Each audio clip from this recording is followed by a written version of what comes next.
Bismillah ar-Rahman ar-Rahim. Assalamu alaikum and good morning, good afternoon, good evening, wherever you are. So today we are going to discuss this yet another very interesting topic in this series on business psychology. The topic is resolving conflict with others. Now, conflict is a part of our life, as we all know. Okay, there are differences because we all are different in many ways, and so the issue of conflict and how to resolve conflict is an important part of the business psychology uh, learning objectives. Why? Because we know that the main objective of business psychology is to sort of develop understanding on how to be better in terms of in our interpersonal relationships. And that's why we discuss several topics which concerns the improving interpersonal relationships. For example, we discussed about how to understand ourselves, what is the differences among individuals in personality traits, in values, and in decision-making styles and things like that. And also we discuss about how to manage diversity and to create a kind of mutual understanding for better working relationships. We discussed about managing diversity and how to develop an inclusive culture. So now today we are going to discuss something about how to manage or resolve conflicts. As conflicts we know is natural. It does occur because of several reasons. So here are some of the key learning objectives, all right, that we are going to discuss, inshallah, today.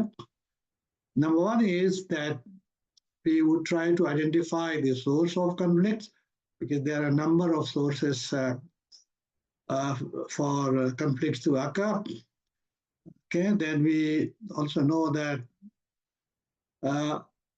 we should also understand what is your or our natural conflict style and which strategy to adopt in a conflict situation. Then also to learn about how to change your attitude towards conflict and treat it as a normal thing and potentially be a beneficial part of the relationship. Also, we can learn how to manage conflict personally and professionally and understand the differences between what we call as distributive and integrative bargaining and characteristics of an effective negotiator. So these are some of the key, takeaways from this presentation. Let's begin with understanding the meaning of conflict. The meaning of the conflict is happens when in a situation when there are two or more goals or events which are incompatible or mutually exclusive. So conflict, let's say, between two persons may occur because these two individuals who do not have the same goal in that particular situation. Take the example of, say, two students sharing a dormitory room or hostel room, and one student wants to study in the night, the other person wants to listen to music. So these two goals are incompatible. One wants to study and doesn't want to listen music. The other one wants to sort of just listen music. So these are the two incompatible goals. And so there is differences, and these differences may result into some kind of, conflict which needs to be sorted out. So that is the meaning of conflict. It arises when one feels that the other person is interfering with his or her ability to attain a certain objective. And a conflict is also a strife, quarrel, or battle. As we know that the intensity of conflict may be from very mild level to the most serious level, where the two parties, face each other in the battleground or in the war-like situation that happens when there is a conflict between two nations, two countries, or even in the communities, etc. situation. We know that there are situations when the two groups are after each other's blood. So the conflict may be of very serious nature, or it can be of mild nature, or it can be of, conflict which is, we can call it as of a middle level or mediocre. So there are different degrees, when we talk about how the conflict results into, what kind of behavior. So being able to resolve conflict constructively is a major life skill. It's a life skill, okay? And we should be very good in terms of managing and resolving conflict. Let's discuss a little bit about conflicts that occur particularly in the work situation or in the organizational situation. Now, there are different views about conflict. One view, which is called as the traditional view, believe that conflict is harmful and must be avoided at all costs. Now, this viewpoint was prevalent during 1930s and 1940s. So it's not being sort of considered relevant today. This view thought that the conflict results from poor communication, lack of openness, and failure to respond to employees' needs. So if these things are there, the conflict will occur, and so we need to sort of avoid that kind of situation through better communication, more openness in the organization, and also we should avoid, failing to respond to employees' needs. But that is the traditional view. The another viewpoint about conflict, which came during from 1940s to 1970s, is called the human relation view. And this view says that conflict is a natural and inevitable outcome in any group. You cannot avoid it. It is going to occur no matter how good we are in terms of our communication, or openness and anything. It is going to happen. And so we cannot avoid it. So that was the human relations point of view. But the more recent or the current view on conflict is just different. And this is called as interactionist view. This view believes that conflict is not only a positive force in a group, but that it is absolutely necessary for a group to perform effectively. In other words, not all conflicts are bad. There are conflicts which really results into better outcome and better results, better understanding. So we cannot simply club all kinds of conflicts as bad. So this is the interactionist view, and this is the current view about conflict.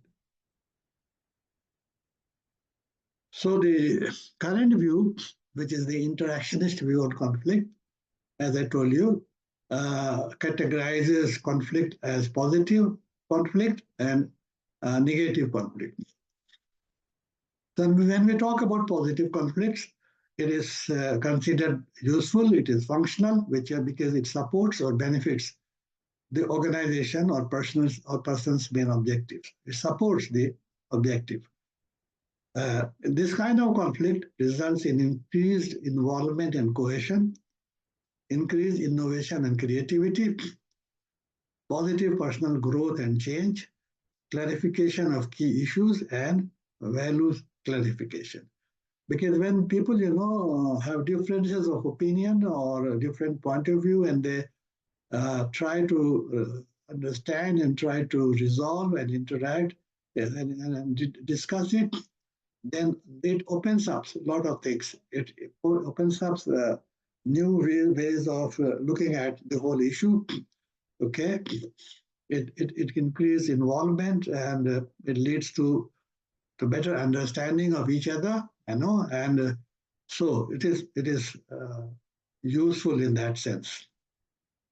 However, the conflict which is considered negative or dysfunctional is actually it creates problem or blockade, in the organization or the person's performance or ability to again attain goals or objectives. So there are conflicts which are of which we can call as dysfunctional because it hinders, it creates roadblocks in attaining to the objectives. So when that kind of conflicts occur, people become more emotional. It increases the emotionality. There are personality clashes, and it results into decreased communication. People stop talking to each other even sometimes. So that kind of conflict is called negative, and which is bad. Now, when these two different types of conflicts occur, so it is said that the task conflict is functional. The task conflict is positive conflicts. Because if there is a conflict over content and goals of the work, and if it is low to moderate level, then this is useful, this is functional. Okay? And, one can give the example of our task conflicts. Say, for example, if let's say if I give an assignment to my students and give them kind of group assignment to discuss a particular case in the group, and after reading the case, they have to answer several questions. All right. Now, the group, when the group start discussing the case study, they may distribute the tasks among themselves and say that you do this and I will do that and another person will do that. Okay? When that happens, that is called as, the distribution of the task among the group member. But if the group members have some differences about who should do what task, in that situation, or who should ask which question, sometimes, the group distributes the questions at the end of the case study. And so, if there is a difference in that sense that, we should do this first and we should not do that first, things like that. All right. Or that this person should do this and that person should do that. So if that kind of situation happens, it is called task conflict.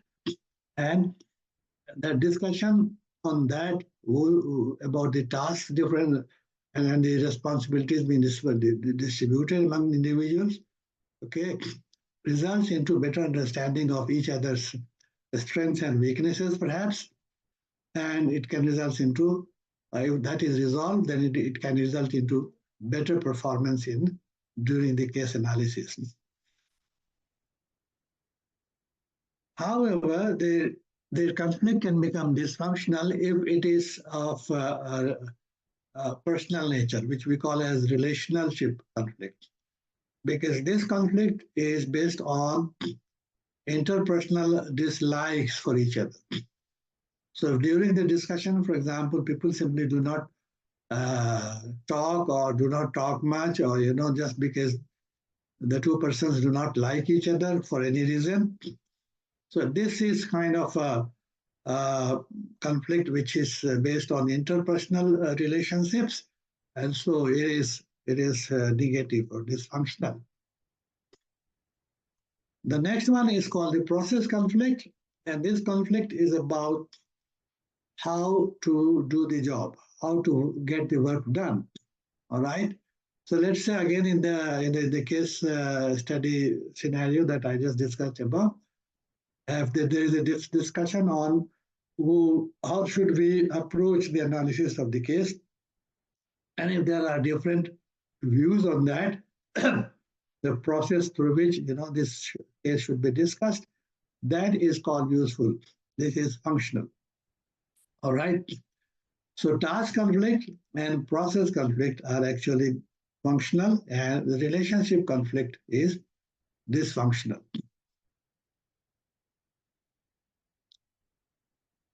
Next, let's see how the process, the conflict, proceeds.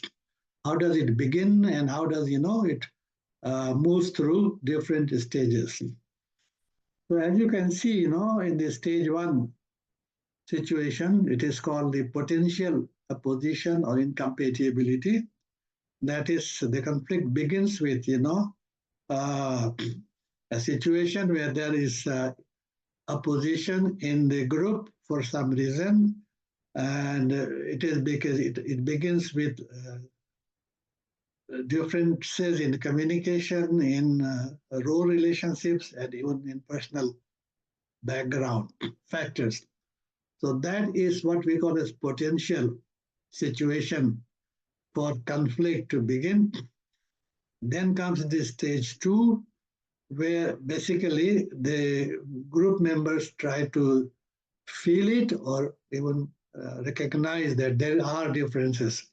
There are differences, and they start feeling those kind of heat. So that is called cognition and personalization stage. And then the third stage comes in where the members try to develop intentions how to handle that conflict. So that is called conflict handling intentions, and this could be 5 different types of intentions. Can compete, collaborate, compromise, avoid, or accommodate. We'll discuss each of them in the subsequent slides. And then the fourth stage comes in, which is the overt conflict. That is, now the conflict is seen in behavior, in others' reaction. And finally comes the outcome, where if the conflict results into positive, energy, then it increases group's performance. But if the conflict, results into negative effects, then it decreases group's performance. So that is the stage number 5, outcome. Okay. What are the sources of conflict? Okay, there are a number of sources, especially in the organizational context. We will discuss that. One is called competition of limited resources, right? The conflict may occur because there are more people who want the resources, and there is limitation of that. So the conflict happens because of that. Let's say about job promotion. There are a lot of number of people who want promotion, but there is only 1 or 2 positions there, and so there would be some kind of competition, and there will be some kind of maybe even competing with each other to sort of achieve the result. So that kind of that is one of the sources of the conflict. The other one is called role conflict. That is, we all know that each individual has to perform a number of roles at the same time. You may be a student, or you may be a son, or you may be a daughter, or you may be working somewhere, or you may be having other multiple roles. So if there are different roles, let's say in the family, that you are a father or a mother, and at the same time you have to attend to the needs of your children or your parents or grandparents, and you have to assume different roles in that particular situation, in the family situation, and that results into some kind of conflict. In the organizational setup also, we know that there are conflicting demands because of different roles that one has to perform, and sometimes those different roles, create conflict. We also have heard about the work and family conflicts that happens because there are family demands and there are also job demands, and sometimes the two clashes with each other, and that results into conflict. which needs to be attended to, which needs to be to be resolved. There are personality clashes within the organization, outside the organization, in the community, in the family. There are different people having different temperament, different traits, different values. That results into personality clashes.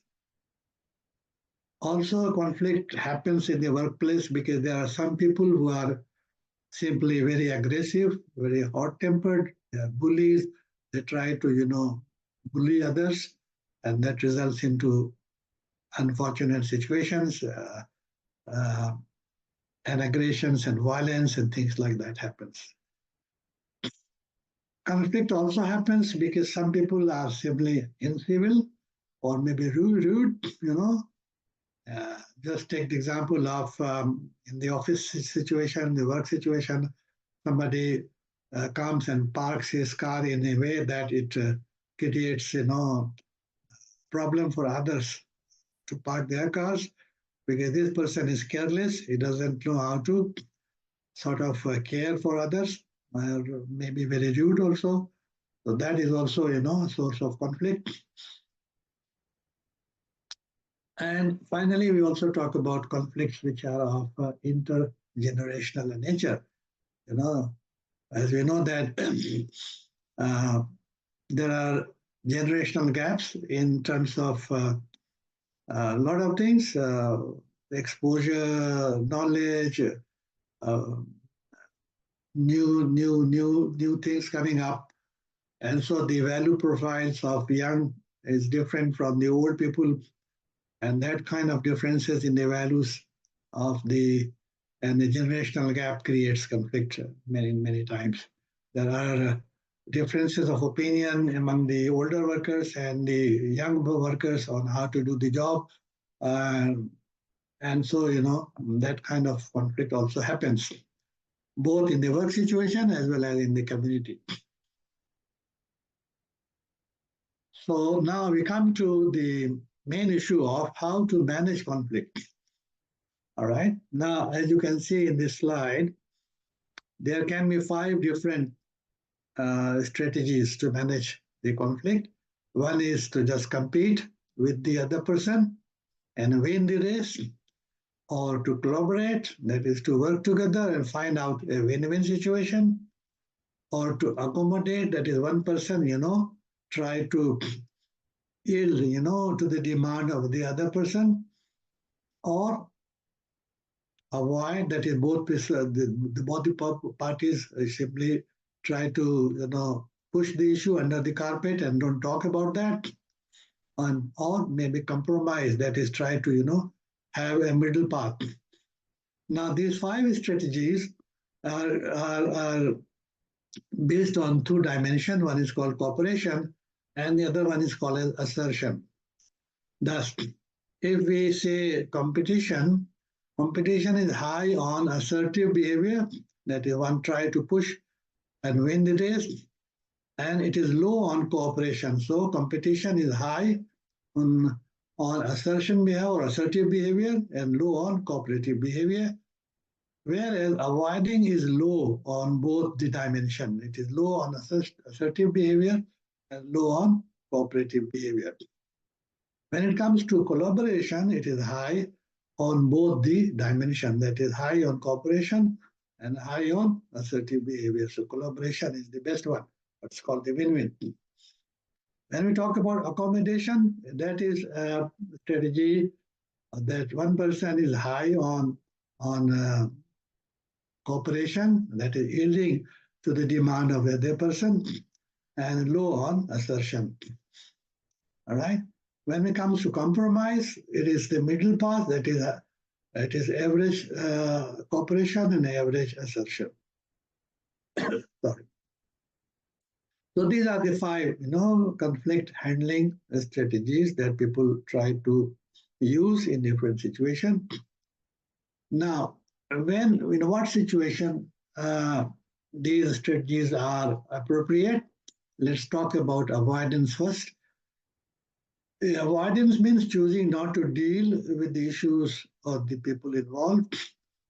And this kind of strategy may be suitable when issues are trivial or of minor importance, or even emotions are high and one feels that she cannot resolve the or conflict, or others could resolve it more effectively. That is, avoidance is more suitable in such situations, including when the emotions are very high. It is better to put it down rather than, start, resolving it in that situation.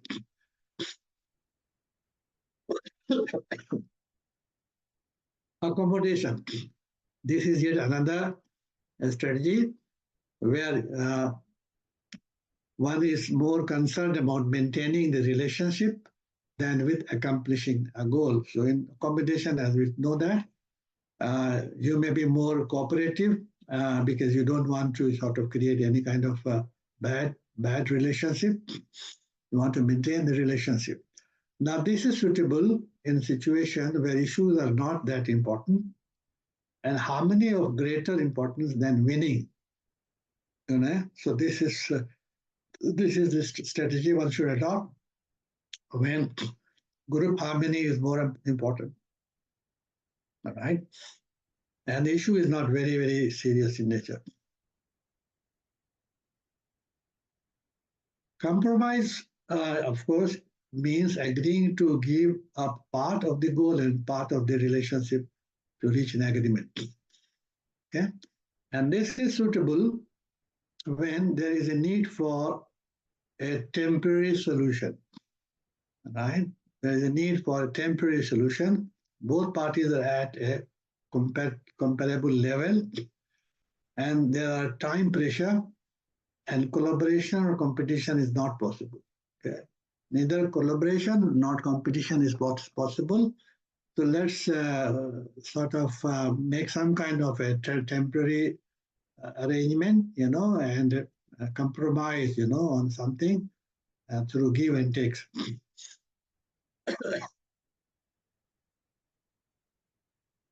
Competition is about working to achieve one's goal at all costs, even if it means sacrificing the relationship. All right. This strategy is suitable when there is a severe time restriction, right? And there is a crisis situation or a need to issue an unpopular decision. Okay? An unpopular decision and an action vital to an organization's welfare has to be taken, right? So competition means that there is urgency, there is severe time restriction, and one has to finish the job.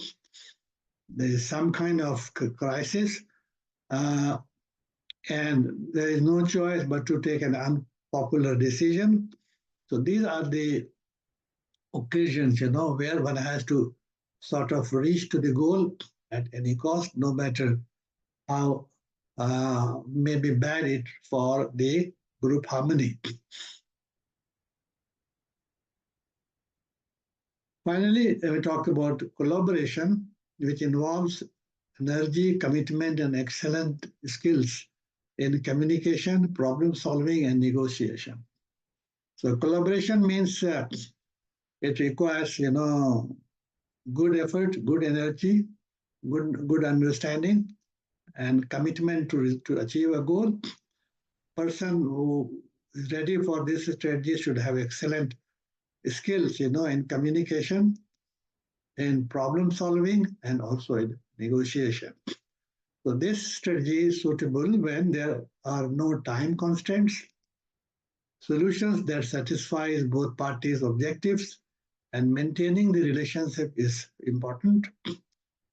Issue is important to all parties involved, and conflicting parties are responsible for implementing a solution. Okay? So this is the collaborative strategy, which is of course the best one, but it is not always possible in other kinds of situations. And it also requires, good skills in terms of communication, problem solving, and negotiation. right? So that is about the strategies to resolve conflict, okay? And when we talk about collaborative conflict resolution, this is important that both sides should gain something of value. The mutual gain is achieved.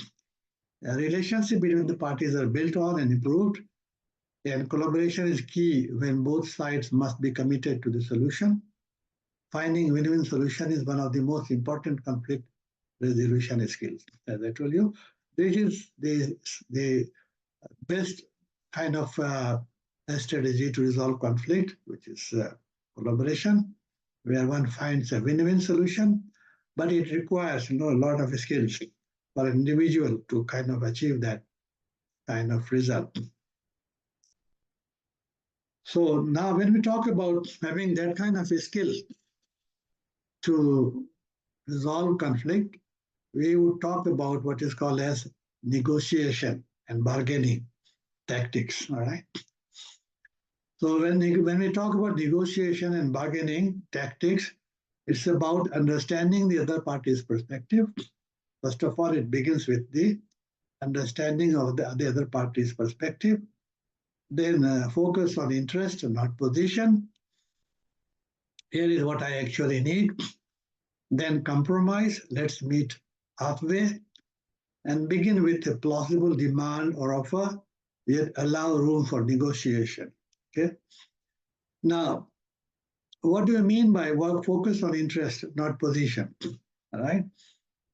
It's that a good bargainer, a person who is good in terms of achieving a good result through negotiation, would try to explore what is the interest of the other person, in that situation.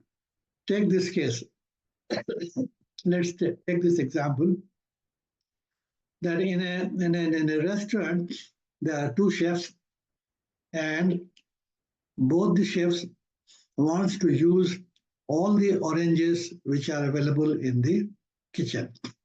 Both want the same number of oranges which are available in the kitchen. All right. So there are differences, on that, and only one person can get, the other person cannot get that. So they try to discuss it. And when they discuss it, the one chef asks the other chef, what is your interest? Why do you want to use these oranges? Okay, what part of orange you want to use it? So the other chef says that, yeah, I'm going to use it only the skins, not the pulp or the juice. So the other party says, oh, okay, if you want to use only the skin, then it's okay. I only want to use the pulp and the juice. So if somebody tried to, understand the interest of the party concerned, the other party, and is able to find out that there are differences in the interest on the resource, that is for which there is a disagreement, then, that conflict situation can be very easily resolved. So that's an example which we can also, see in many other conflicts and situations where the two parties may have differences in terms of the interest that they have, on the issue concerned. And when that is explored, then possibly there can be a way out to resolve that conflict and can come up with what we call as the win-win situation. All right. So in negotiation, this is very important that we need to explore the possibility of finding out the interest of the other party. Also, in negotiation, one should be ready for compromise. Let's say if you are trying to sell your own car and there is a person who is interested in that, and then you are not very rigid on, sort of the asking price. You are ready to compromise. You are ready to sort of give some discounts, then maybe you can negotiate. All right. But in that situation, the suggestion is that you begin with a plausible demand or offer, and yet allow room for negotiation. That is, you try to state your asking price, but maybe ready to sort of give discount and decrease your asking price, even let's say by 15%, or so on and so forth. The negotiation means all those things. You need to compromise. You need to be understanding the other person's perspective, okay, their interest, all right, and ready for compromise. So when we talk about bargaining, there are two types of bargaining that is talked about. One is called distributive bargaining, and the other one is called as integrative bargaining. Okay. The differences between the two are quite a few. Now, in terms of the goal, the distributive bargaining the approach is to get as much as of the pie possible. That is, both parties, when it is distributive bargaining, they want to get everything in that resource. Okay, they don't care about whether the other person is going to get anything or not. Okay.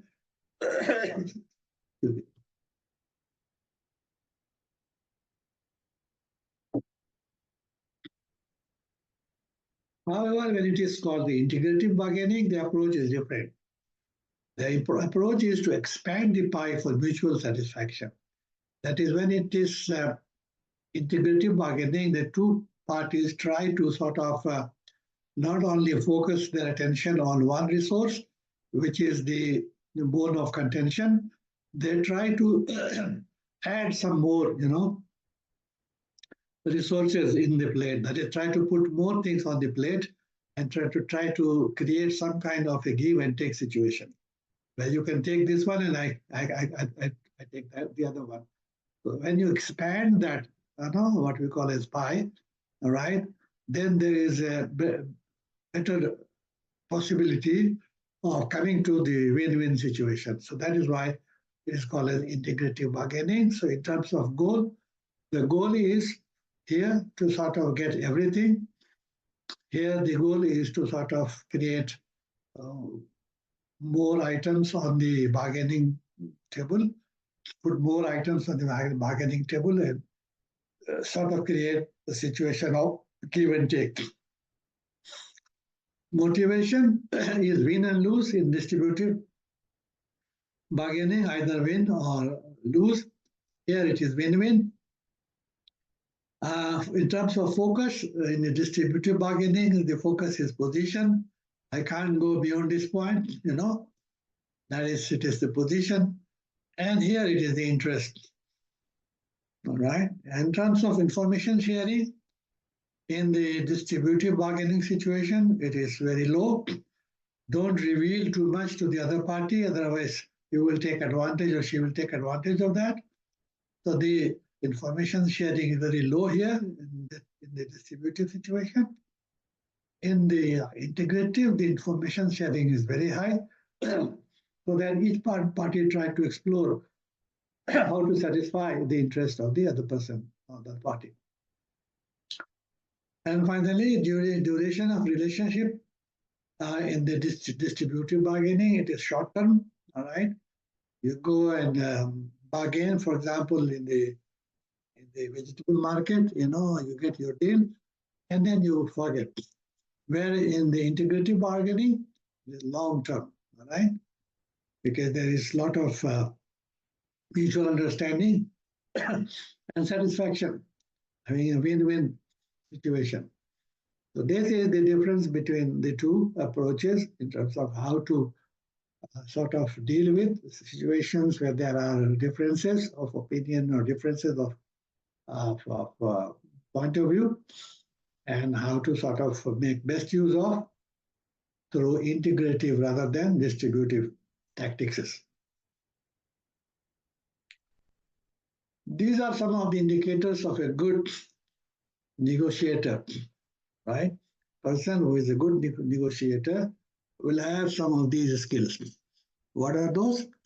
The person enjoys settling differences of opinion. He enjoys it. All right. The good negotiator enjoys settling differences of opinion, generally willing to compromise, thinks well under pressure, is tactful and diplomatic, all right, has a good communication skill, believes most things are negotiable, prepares in advance for negotiation, that is, does some homework, and believes in satisfying both sides. So these are some of the uh, indicators of a good negotiator who can sort of come up with win-win solutions. So what we have discussed so far, let's summarize some of those things. We discussed about meaning and sources of conflict, discussed about that the conflict means incompatibility of goals, and this may occur because of several factors. It can be due to different objectives. It can be due to uh, different kinds of behavior. It could be rude behavior. It could be uh, sort of incivility, or even bullying behavior and other kinds of negative behaviors that can be a source of conflict in the organization. We also discussed about the difference between positive and negative conflicts, and what do you mean by task, process, and relationship domains. That is, when it is task conflict and the process conflict, a mild or a sort of average level of conflict can be good, but not if it is of a very serious nature. Whereas the relationship conflict is always bad because it's based upon personal likes and dislikes, and personal hatreds maybe also. We discussed also about the process of conflict, that is how the conflict begins, how it is being perceived and felt, and then there are intentions, and there are different ways or intentions of resolving that conflict. And finally, it results into positive or negative behavior and negative outcomes, positive or negative outcomes. So we discussed about conflict handling or conflict managing strategies, and we discussed about 5 different uh, strategies to manage the conflict. And finally, we discussed about what do you mean by distributive and integrative bargaining and what comes under negotiation skills. So that's all for today, and I hope that you have learned something. Thank you very much.